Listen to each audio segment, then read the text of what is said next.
Could I start with President Trump being here in the Oh United God, Kingdom? yes. There you go. That's your first response there. But in the sense of, why do you think President Trump likes Boris Johnson? He just articulated that again. Well, I don't think it's because they're both blondes. I think it's because President Trump is a nationalist, an American nationalist, after presidents who we were used to seeing as multilateralists and as leaders of the multilateral order.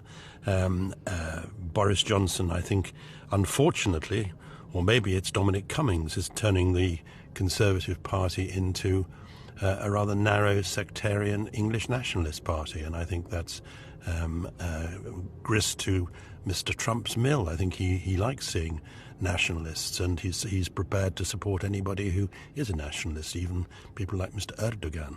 Do you think they have a good personal connection? They probably do. I think it's unfair to Mr. Johnson to see him as just a sort of mini Trump. But I think they share some of the same characteristics. I think both of them have a certain rather elastic relationship with the truth. I think that for them, the issue is not governing, it's campaigning. Mr. Trump is campaigning the whole time, and I think Boris campaigns most of the time without thinking about what the consequences of what he says may be. When you say Mr. Johnson has an elastic relationship with the truth, what do you mean by that? Well, I think it's a terrible shame that when the British Prime Minister talks about trust and being trusted, BBC and other audiences laugh out loud in his face. And Mr. Johnson doesn't seem to be worried by that. I think it's pretty awful and very sad for our democracy.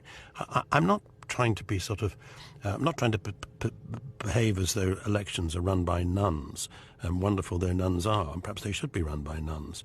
There's always a degree of spin that goes on, and not everything that's said is entirely truthful.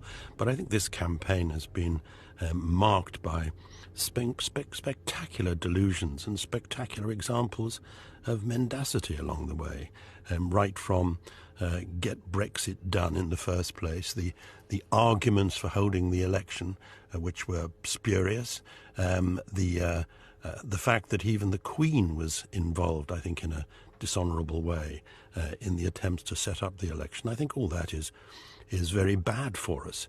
There's a wonderful British historian, Peter Hennessy, who talked for a few months ago about the importance of the fact that even though we didn't have a written constitution in this country, we did have a sense of good guys on both sides who knew how far to go, knew there were some lines that they shouldn't cross, and I think we've lost that for the time being, and I think it's really sad. I think it does terrible damage to our political culture, and I think it's a rather toxic element in our culture.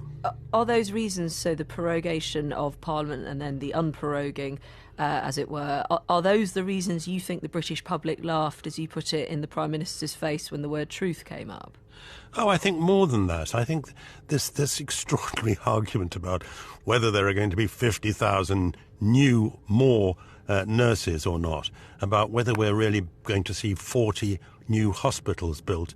I think all these sort of things, but behind it all, and, you know, the Labour Party have made some crazy promises.